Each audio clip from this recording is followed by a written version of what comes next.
오늘은 거절당하는 것을 두려워 말라라는 제목으로 말씀 전하도록 하겠습니다. 그럼 주님께서는 우리를 주님의 제자로 부르셨습니다. 단지 우리가 이 세상에서 잘 먹고 잘 살다가 나중에 천국 가는 그런 삶을 위해서 우리를 부르신 게 아니고요. 우리를 이 땅에 제자로 부르셨습니다. 주님께서 12제자들에게 승천하시기 전에 무슨 말씀하십니까? 모든 민족으로 제자를 삼으라라고 말씀하셨습니다. 모든 민족이 제자 되는 게 주님의 뜻이에요. 그 모든 민족이 바로 우리죠.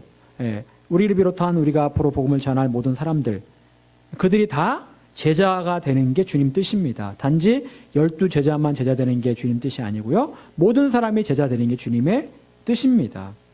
우리가 이 땅에 살아가야 될 본질적인 삶의 모습은 바로 제자의 삶이라고 볼 수가 있는 겁니다. 그럼 제자는 어떤 사람일까요? 제자는 스승을 닮아가는 사람입니다. 스승이 하는 것들을 보고 배우는 사람이 바로 제자입니다. 예수님께서 제자들을 3년씩이나 데리고 다니신 이유가 뭘까요? 예수님께서 하신 모습들을 보면서 보고 배우라는 거예요. 내가 한 대로 그대로 너희도 그렇게 하라라고 그렇게 어떤 본을 보이기 위해서 제자를 데리고 다니신 겁니다. 여러분, 우리가 왜 성경을 읽고 암송하는 걸까요? 단지 성경 지식을 얻기 위해서요? 아니에요. 성경을 암송하고 공부하는 이유는요, 그 성경 지식을 통해서 우리가 제자가 되기 위해서 성경을 암송을 우리가 하는 겁니다. 예전에 한때 성경 공부가 이 한국교회 굉장히 유행했을 때가 있었습니다. 크로스 성경 무슨 성경공 무슨 성경공, 굉장히 성경 공부 유행했던 때가 있었어요. 그런데 사실 그런 성경 공부가 사람을 변화시키지 못했습니다. 왜? 단지 머릿속에 지식을 쌓아놓는 성경 공부를 그쳤기 때문에 사람을 변화시키지는 못했어요. 여러분, 변화된다라는 것, 제자로 변화된다라는 것 참 어려운 일입니다. 중간에 이렇게 포기하고 싶은 그런 일들이 참 많습니다. 제자로 변한다는 것, 예수님의 제자들도 3년을 배웠지만 쉽게 변하지 않았거든요. 그만큼 우리도 제자로 변화된다라는 것 정말 쉽지 않은 일입니다. 하지만 여러분, 포기하지 않으면요, 언젠가 우리는 제자가 될 수 있습니다. 가룟 유다가 왜 제자가 되지 못했을까요? 왜 예수님의 온전한 제자가 되지 못했을까요? 포기했기 때문이에요. 중간에 예수님 팔아먹고 자살했죠. 회개하고 돌아왔다면, 포기하지 않았다면 아마 가룟 유다도 충분히 예수님의 온전한 제자로 설 수 있었을 겁니다. 그런데 포기했기 때문에 제자가 되지 못했던 거예요. 여러분, 포기하지 마십시오. 무엇을 하든지 포기하지 마십시오. 끝까지 그 영적 전쟁을 우리가 잘 치러낸다면 우리는 반드시 승리를 취할 수 있습니다. 이미 주님께서 승리를 쟁취하셨고 우리에게 승리를 던져놓으셨고 우리는 단지 포기하지 않고 달려가기만 하면 되는 겁니다. 오늘 본문 말씀은 예수님께서 제자들에게 하시는 이 말씀들이에요. 제자들을 보내시면서 하시는 말씀들입니다. 예수님께서는 그동안 어떤 일을 하셨습니까? 죽은 자를 살리기도 하셨고요, 병든 자를 고치기도 하셨고요, 귀신 들린 자를 고치기도 하셨습니다. 자, 그런 많은 일들을 하신 이유가 뭘까요? 바로 예수님께서 본을 보이기 위해서 그렇게 하신 거예요. 샘플이 되신 겁니다. 자, 이렇게 해야 된다, 이렇게 해야 된다라고 본을 보이기 위해서 예수님께서 친히 그렇게 다 죽은 자도 살리시고 병든 자도 고치시고 귀신도 쫓아내신 거예요. 여러분, 가장 좋은 가르침은 뭡니까? 본을 보이는 거예요. 부모님의 가장 좋은 가르침, 아이들에게 본을 보이는 겁니다. 아빠가 애들한테 야, TV 보지 말고 공부해 라고 그렇게 말을 하면서 아빠는 TV 보고 있단 말이에요. 그럼 애들이 뭐라고 생각할까요? 아빠는 TV 보면서 왜 우리는 공부하라고 그래? 본이 안 되거든요. 그러면 절대로 그 아이에게 가르침이 될 수 없는 겁니다. 가르침을 주기 위해서는요, 아빠가 TV를 보지 않고 똑같이 그 시간에 책을 보든지 해야 되는 거예요.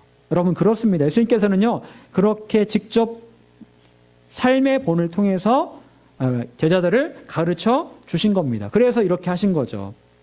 자, 그렇다면 예수님께서 오늘 본문을 통해서 제자의 삶을 말씀하시는데 어떤 제자가 돼야 된다, 이러이러한 제자가 돼야 된다라고 말씀하시는데, 그렇게 말씀하시는 제자, 그 제자는 어떤 제자를 말하는 걸까요? 첫 번째, 제자는요, 귀신을 제어하며 병든 사람을 고치는 능력과 권위를 예수님께로부터 부여받은 사람이라는 겁니다. 귀신을 제어하며, 정확히 말하면 모든 귀신을 제어하며, 모든 귀신을 제어하며 병든 사람을 고치는 능력과 권위를 부여받은 사람이다.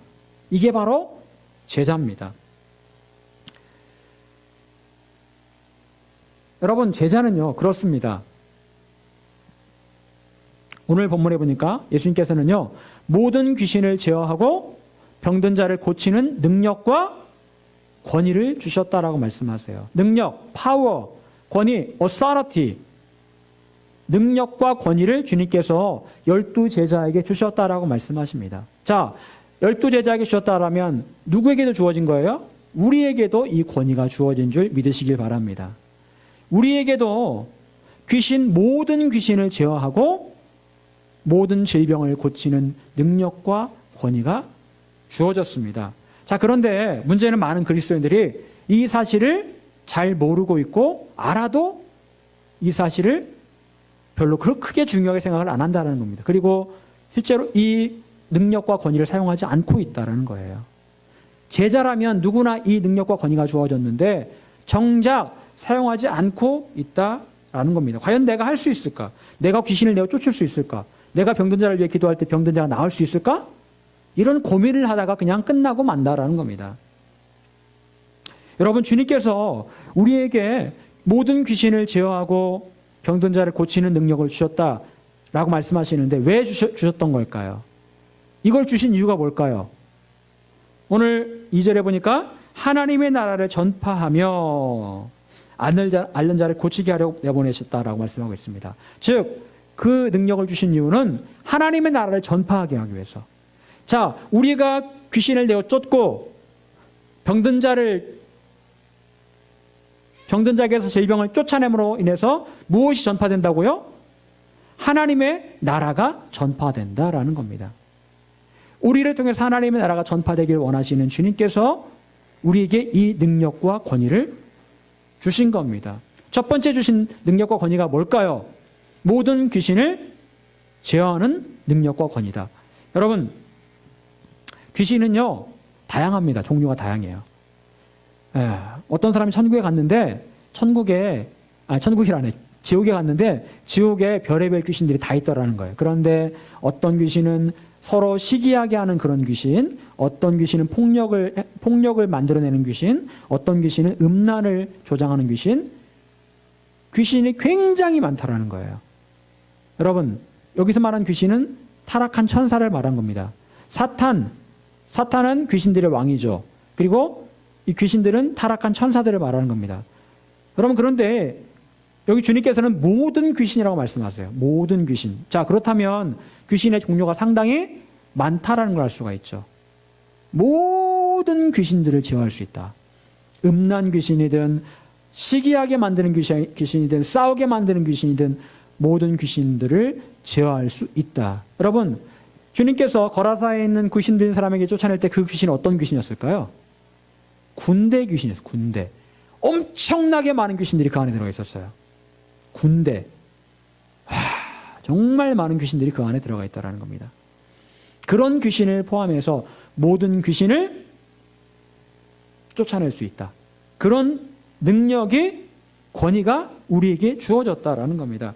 여러분, 얼마 전에 서울시청 앞에서 퀴어 축제가 있었죠. 동성애 축제가 있었습니다. 그런데 이 동성애 축제를 허가해 준 사람이 서울시장, 박원순 서울시장이에요. 참 걱정스럽습니다. 나라가 정말 걱정스러워요.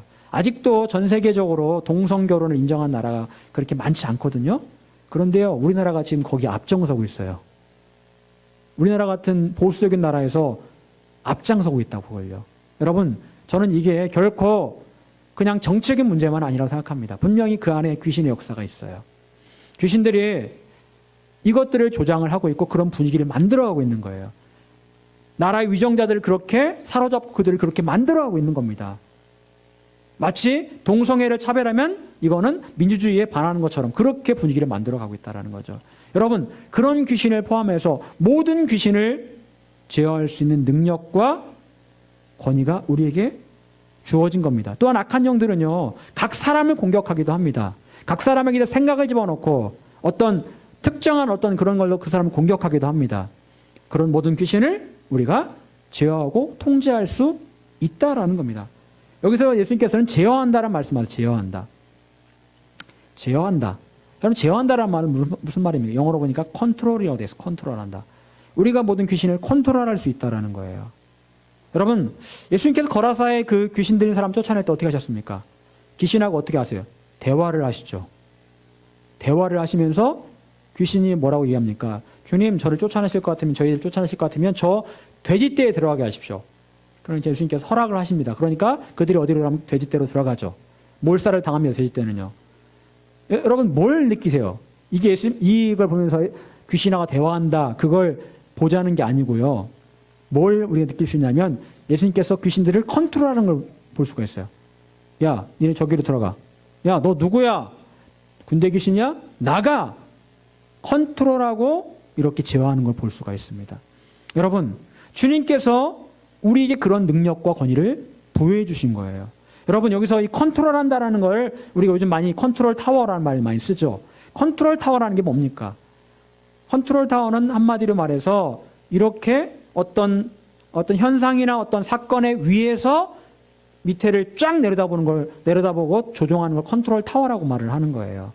여러분, 컨트롤하는 거는요, 위에서 아래로 내려볼 때 컨트롤할 수가 있는 거예요. 근데 주님께서 제어한다, 컨트롤해야 된다라고 말씀하신 이유는 뭘까요?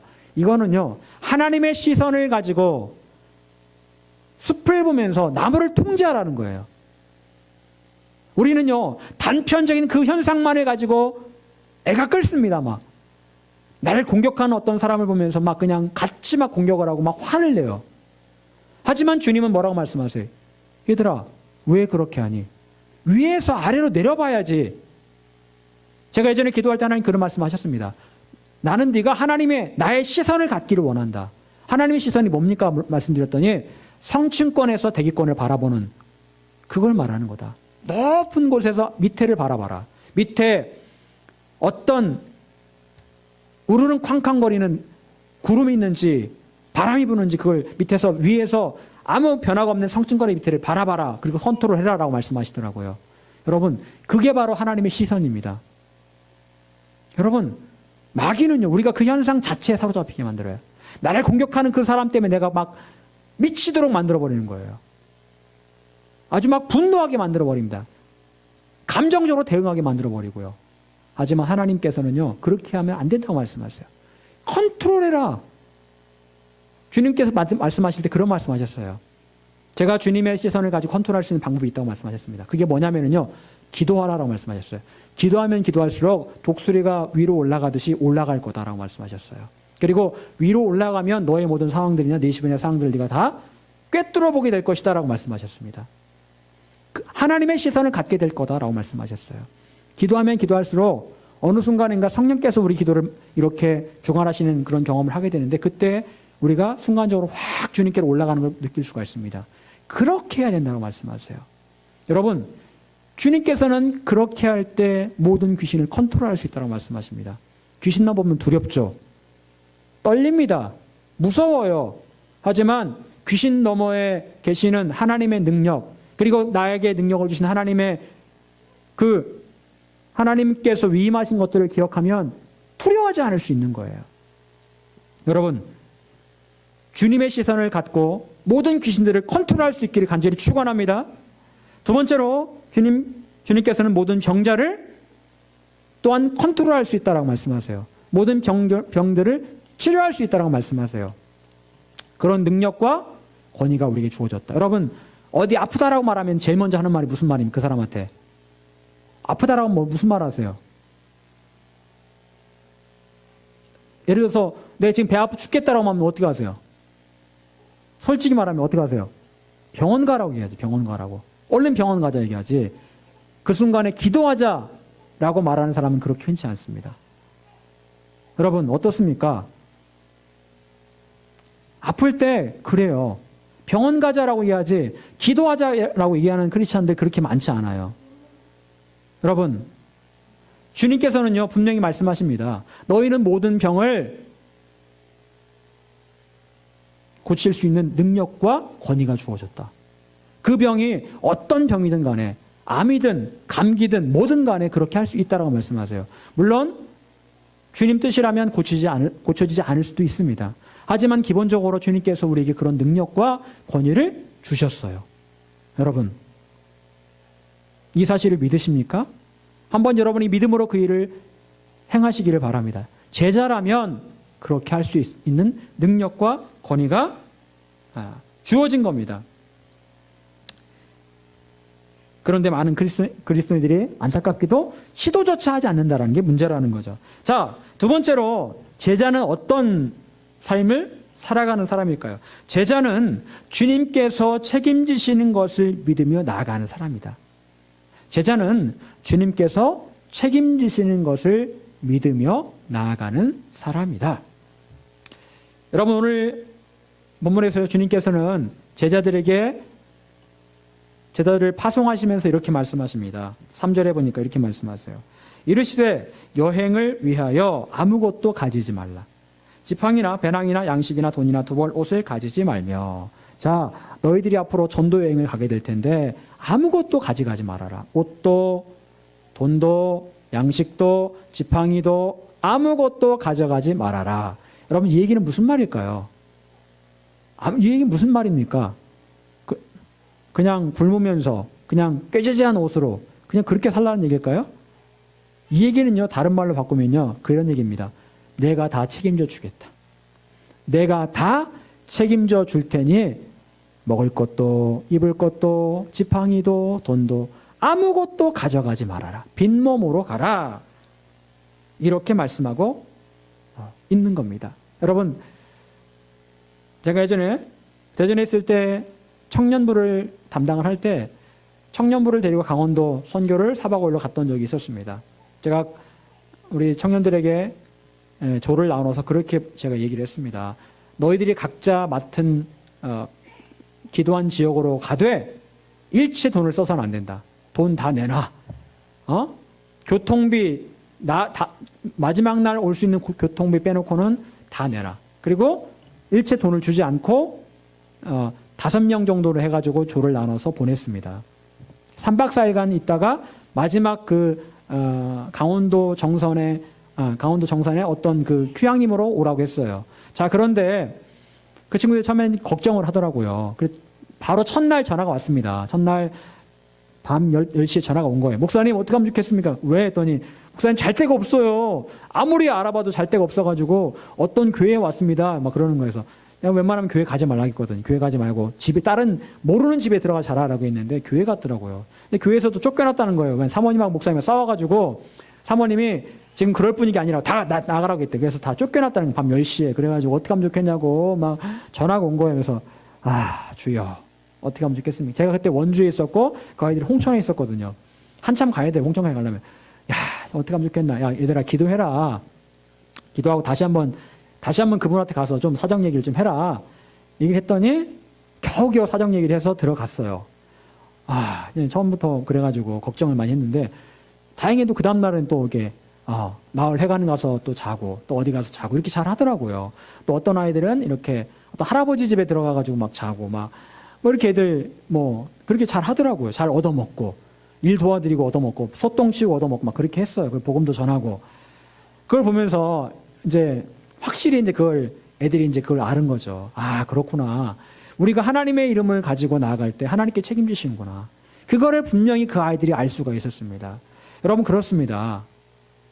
우리가 주님의 이름으로 복음 들고 나아가면 주님께 책임지십니다. 하나님의 일을 하겠다고 하는데 주님께서 내버려 두지 않으세요. 무책임하게 그냥 알아서 해라 이렇게 말씀하지 않으시고 그냥 내버려 두지 않으십니다. 반드시 책임지는 줄 믿으시기 바랍니다. 제가 예전에 대학원 시절에 저도 이제 강원도 선교를 갔었거든요. 그때도 마찬가지로 아무것도 가지지 않고 하루에 4시간씩 걸으면서 강원도의 그 산들을 오르락내리락 하며 다녔습니다. 자, 그런데 아침마다 그런 얘기를 우리가 서로 하는 거예요. 자, 오늘은 하나님께 우리에게 뭘 먹여주실까? 우리 조원들끼리 얘기를 합니다. 하나이가 그렇게 얘기를 합니다. 오늘은요, 하나님께서 된장찌개와 돼지고기와 감자를 주실 것 같아요. 또 어떤 사람은 또 그런 얘기를 합니다. 아니, 오늘은 옥수수를 주실 것 같아요. 그리고 그날 저녁에 우리가 밥상을 어떤 집에 모르는 집에 들어가 밥상을 딱 받았는데 우리가 아침에 얘기했던 게 다 거기 올라와 있는 거예요. 돼지고기와 감자와 옥수수와 다 거기 올라와 있는 된장찌개 다 올라와 있는 거예요. 그걸 보면서 우리가 그날 밤에 예배드리면서 그런 간증을 합니다. 하나님 정말 감사합니다. 하나님께서 우리에게 이렇게 필요한 것들을 다 채우시는군요. 우리는 아무것도 사지 않고 아무것도 우리가 인간적으로 노력하지 않았습니다. 단지 기도했을 뿐이에요. 그런데 우리가 복음 전하기 나아갔더니 하나님께서 그렇게 책임져 주시더라고요. 여러분, 그렇습니다. 하나님의 원칙은요, 하나님께서 우리를 책임져 주시는 거예요. 우리가 하나님께 맡기면 하나님께 책임져 주시는 거예요. 그런데 내가 그 일을 하려고 하면 하나님께서 일하시지 않으십니다. 여러분, 하나님께 맡기십시오. 하나님의 나라를 위해서 일하십시오. 그러면 주님께서 여러분의 모든 것들을 책임져 주실 것입니다. 주님은 말씀하시기를 나는 머리 들 곳조차 없다라고 말씀하세요. 그런데 주님께서 3년 동안 오직 성령을 의지해서 사역하셨고 성령을 의지해서 사역하셨기 때문에 단 한 번도 굶지 않으시고 단 한 번도 쉴 곳이 없어서 힘들어하지 않으셨습니다. 세 번째로 제자는 어떤 삶을 살아가는 사람일까요? 제자는요, 거절당하는 것을 두려워하지 않는 사람입니다. 제자는 거절당하는 것을 두려워하지 않는 사람이다. 오늘 본문 5절에서 예수님께서는 마지막으로 이렇게 말씀하십니다. 누구든지 너희를 영접하지 아니하거든 그 성에서 떠날 때에 너희 발에서 먼지를 떨어버려 그들에게 증거를 삼으라. 여러분, 무슨 말일까? 이 말은요, 어떤 동네에 가면 너희를 영접할 수 있다, 안 할 수 있다, 안 할 수도 있다. 너희를 거절할 수도 있다. 너희가 사랑을 베풀었는데 그 사랑을 거절할 수도 있다.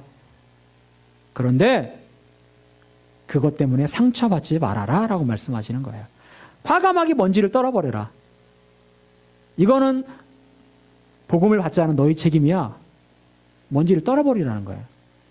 여러분, 전도를 하다 보면은요, 가장 힘든 순간이 있습니다. 거절당하는 순간이에요. 예수 믿고 구원받으세요. 하나님 당신을 사랑하십니다. 이렇게 막 하잖아요. 그러면요, 어떤 사람은 쳐다보지도 않아요. 특히 남자들은요, 저도 남자지만 참 남자들이 무섭습니다. 센 척하면서 막 쳐다보지도 않아요. 뭐 이딴 거를 주냐는 식으로 딱 그냥 이러고서 그냥 휴지 같은 거 줘도 받지도 않아요. 어떤 사람은요, 그냥 됐어요 하면서 툭 치고 가는 사람도 있어요. 그럴 때는 마음이 굉장히 상합니다. 진짜 마음이 상해요. 내가 이렇게 이런 취급까지 받아야 되나 싶은 정도로. 어린 사람인데, 어린 학생인데 막 그러면 진짜 마음이 상하거든요. 여러분, 그런데요, 주님께서는 오늘 본문을 통해서 말씀하세요. 사람들이 너희를 거절해도, 너를 미워해도 절대로 실망하지 말아라. 그건 너희 책임이 아니다. 너희들이 내가 맡긴 일을 감당하는데 항상 잘 되지 않는다. 너희들이 나의 길을 가는데 항상 잘 될 것 같니? 그렇지 않을 때도 있다. 하지만 절대로 실망하고 낙심하지 말아라 라고 말씀하세요. 우리 예수님께서는 거절당한 경험이 없으실까요? 예수님의 그 고향 마을에서 거절당하셨습니다. 사람들이 지금 배척하셨어요. 바리새인, 서기관들 예수님을 공격하고 거절했습니다. 그래도 예수님은 결코 낙심하지 않으셨고 실망하지 않으셨습니다. 여러분, 지난 시간에 새로운 삶에서 견고한진에 대해서 배웠습니다. 견고한진이 생겨난 이유 가운데 하나가 거절감이다라고 얘기했어요. 거절감. 누군가 나에게 거절을 하는 거예요. 그러면 그게 상처가 돼가지고 내 안에 견고한진이 되더라는 겁니다. 짝사랑한 어떤 사람이 어떤 남자에게, 어떤 여자에게 고백을 합니다. 내가 당신 사랑합니다. 그 남자가 거절해요. 그 여자가 거절합니다. 순간 거절감이 생겨서 나중에 그 사람을 해코지해버려요. 나를 거절해? 여러분, 문제는 그 거절한 그 사람이 아니에요. 거절할 수도 있죠. 싫을 수도 있는 거죠. 어떻게 다 좋을 수 있어요. 문제는요, 그 사람이 아니에요. 나예요. 나 자신. 왜 거절당했다고, 왜 화가 나고, 왜 내 안에 견고한 진을 만듭니까? 그래서 왜 그 사람 해코지해요? 내가 문제죠. 그 사람 문제가 아니라고요. 거절감을 제대로 처리하지 못한 내가 문제예요. 여러분, 크리스찬들은 이 거절감을 극복할 수 있는 그런 지혜와 능력이 필요합니다. 하나님께 이걸 위해서 기도해야 되는 거예요. 하나님, 내 안에 거절감이 생기지 않도록 도와주세요. 때로 우리가 누군가에게 사랑을 베풀고 은혜를 베풀고 최선을 다해 그 사람을 도와줍니다. 그 사람이 나를 배신하고 나를 상처 주고 나에게 엄청난 모욕감을 줄 때도 있어요. 그 사람은 모르죠. 그렇게 했는지 모르죠. 나는 알아요. 내가 상처받았기 때문에. 그럴 때 어떤 마음이 듭니까? 내가 저 사람 가만두지 않으리라. 내가 저 사람 반드시 복수하리라. 내가 이렇게 열심히 잘해줬는데. 여러분, 근데 주님께 말씀하십니다. 그런 거절감이 들어오지 않게 하고 그런 감정이 들어오려고 할 때 그거를 어떻게 버려라? 무시해버려라. 무시해버려라. 그거 내가 주는 마음 아니야. 사탄이 주는 마음이지 내가 주는 마음 아니야. 사탄은 거절감을 통해서 우리 안에 견관진을 만들어버립니다. 하지만 하나님께서는요, 그 거절감을 통해 견관진이 만들어지는 걸 원치 않으세요. 그런 걸 잊어버리기를 원하신다고요. 주님께서 베드로가 3번 부인한 거를 마음에 담아두셨으면 베드로에게 어떻게 하셨을까요? 베드로, 너 저번에 나 3번 모른다고 부인했지. 나한테 욕했지. 너 내가 그렇게 가르쳤어? 너 당장 오늘부로 제자 그만둬. 이렇게 말하셨을 거예요. 그런데 주님께 뭐라고 말씀하십니까? 뭐라고 말씀하세요? 베드로에게 사랑을 확인하십니다. 그리고 예수님의 어린 양을 먹이라고 말씀하세요. 이건 예수님의 사랑의 표현이거든요. 예수님의 어린 양을 먹이라는 거는요, 내가 정말 사랑하는 내 양들을 내가 너를 사랑하기 때문에 맡길 수 있다는 거예요. 정말 내가 너를 사랑하니까 나의 양을 맡기겠다. 3번이나 그 말씀하십니다. 예수님을 그렇게 부인했던 그 베드로를 향해서 예수님은 오히려 사랑한다고 말씀하시는 거예요. 사랑하는 여러분, 그런 거절감이 우리 안에 들어올 수 있습니다. 분노가 들어올 수 있어요. 내가 어떻게 했는데, 내가 이렇게까지 했는데. 하지만 그것 때문에 상처받는 것 결코 하나님 원하시는 거 아니에요. 그냥 떨어버리세요. 무시해버리세요. 세상을 살다 보면 이런 일이 얼마나 많은지 모릅니다. 하지만 그때마다 상처받고 내 안에 견관진을 쌓아놓으면 나는 아무것도 못해요. 뭔 일을 하려고 하면 그 견관진이 나를 건드리는데요. 너 그때 그 사람 때문에 그런 상처받았잖아. 너 그 사람한테 그렇게 하면 안 돼. 그 사람한테 못된 짓을 해버려. 복수해버려. 그런 생각이 든다고요. 사탄이 주는 생각이에요. 사랑하는 여러분, 하나님의 일을 할 때, 하나님께서 주신 그 제자의 삶을 살아갈 때 왜 우리 안에 상처가 없겠습니까? 여러분, 그때마다 우리가 이 거절감을 완전히 무시하고 떨어낼 수 있기를 간절히 축원합니다. 여러분, 예수님께 기뻐하시는 예수님의 진짜 제자는 어떤 사람일까요?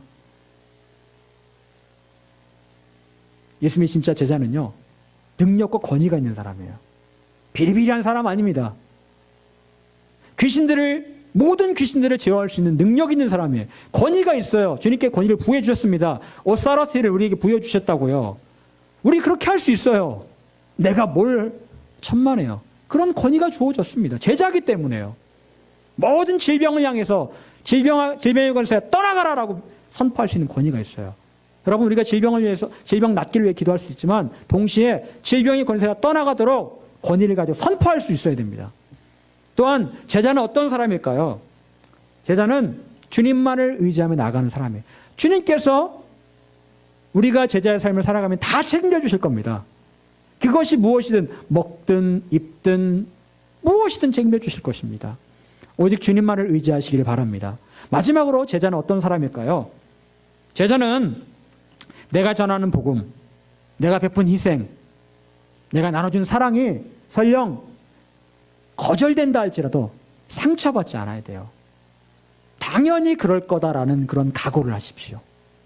그리고 오히려 나의 사랑을 받아들이고 내가 베푼 어떤 희생을 받아들이고 내가 전한 복음을 받아들이면 감사하네. 이거 원래 다 거절되는 건데 이 사람이 받아들였네? 감사하네. 이렇게 생각하십시오. 거절당하는 게 어찌 보면 당연한 걸 수도 있어요. 그렇게 생각의 전환을 한번 하시기를 바랍니다. 여러분, 제자는 그런 사람이에요. 우리가 온전한 예수님의 제자로 그렇게 이 마지막 때에 능력과 권위 있는 그런 삶을 살아가시길 간절히 축원합니다. 기도하겠습니다.